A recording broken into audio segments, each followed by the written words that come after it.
नमस्कार, news for nation देख रहे हैं आप। आपके साथ मैं हूं ऋचा शर्मा। बिहार चुनाव के नतीजे आ गए हैं, लेकिन आरजेडी की तरफ से सवाल उठाए जा रहे हैं और कहा जा रहा है कि मतगणना में धांधली हुई है, गड़बड़ी हुई है। इस बीच परिहार विधानसभा क्षेत्र से ऋतु जायसवाल चुनाव हार चुकी हैं। हालांकि आरजेडी उन्होंने ज्वाइन किया और उसके जस्ट बाद उन्हें टिकट मिला कि अंदेशा लगाया जा रहा था कि इस बार परिहार से ऋतु जायसवाल की जीत तय है, लेकिन उन्हें हार का सामना देखना पड़ा, जिसके बाद से ऋतु जायसवाल ने अब मतगणना पर सवाल उठाए हैं। उन्होंने कहा है कि मतगणना में धांधली हुई है और इसको लेकर उन्होंने चुनाव आयोग को लेटर लिखा है। इस चिट्ठी में ऋतु जायसवाल ने क्या कुछ कहा है, आपको बताते हैं।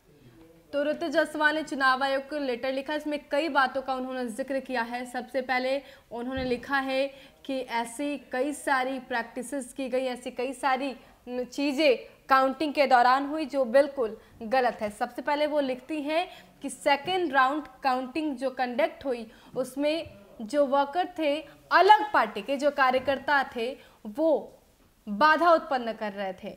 और इसके साथ सबसे बड़ी बात वो लिखती हैं कि वो लोग ऐसी ऐसी हरकत कर रहे थे जिससे मुझे शर्मिंदगी महसूस हो रही थी। उन्होंने लिखा है the opposition party workers were making masculine gestures which was much embarrassing for me. तो वो कहना चाह रही हैं कि काफ़ी कुछ ऐसा जेस्टर मुझे देखने को मिला, उन लोगों ने ऐसा इशारा किया जो काफ़ी शर्मिंदगी भरी थी। इसके साथ उन्होंने लिखा है बीइंग अ फीमेल कैंडिडेट, उन्हें ऐसी शर्मिंदगी हुई। आगे लिखती हैं कि The scene was outrageous and I registered my verbal complaint to the assistant RO Sri Om Prakash with the tacit undue support of ARO. The scene was so embarrassing for me that we were forced to exit the premises even before the counting could be conducted. तो उन्होंने लिखा है कि इस scene को लेकर जिस तरीके से इशारे हो रहे थे उसको लेकर उन्होंने आरओ को, यानी कि जो वहाँ पर श्री ओम प्रकाश थे असिस्टेंट आरओ, उनको शिकायत भी की, लेकिन उन्होंने कुछ भी नहीं किया। आगे ऋतु जायसवाल ने कहा है कि काउंटिंग से पहले उन्हें वहाँ से हटा दिया गया, निकाल दिया गया। उन्होंने एक चीज़ और सीसीटीवी का जिक्र किया है। लिखा है कि the unauthorized and unwanted presence of many opposition party workers can be seen in the CCTV footage recorded। तो कहना चाह रही है कि वहाँ पर जो सीसीटीवी फुटेज था उसमें रिकॉर्ड हुआ है कि किस तरीके से जो कार्यकर्ता हैं वो वहाँ पर परेशानी उत्पन्न कर रहे थे।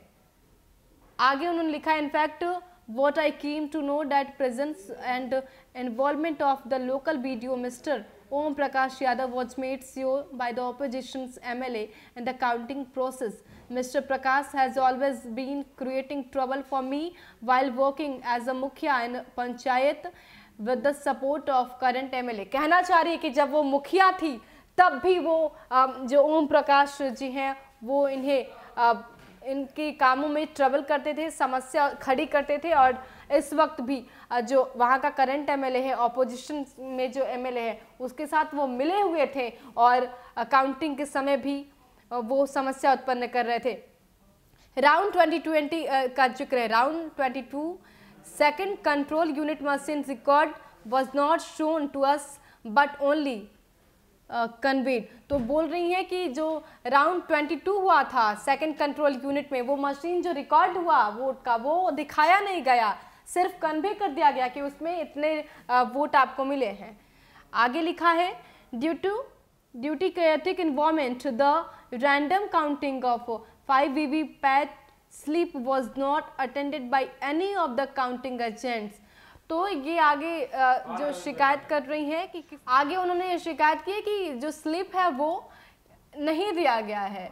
तो कई तरह की शिकायतें जो हैं वो ऋतु जायसवाल की तरफ से की गई हैं। और आगे उन्होंने लिखा है I request to the Election Commission of India to consider the recounting process and addressing the above mentioned point to make sure the election process was conducted in a free, fair and transparent manner।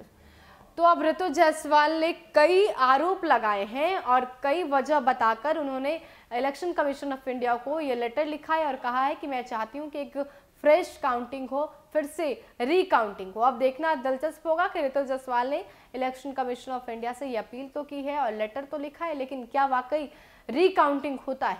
क्या ऋतु जायसवाल वहां से जीतती? फिलहाल के लिए इतना ही। बने रहे हमारे साथ और देखते रहे न्यूज़ फॉर नेशन। नमस्कार।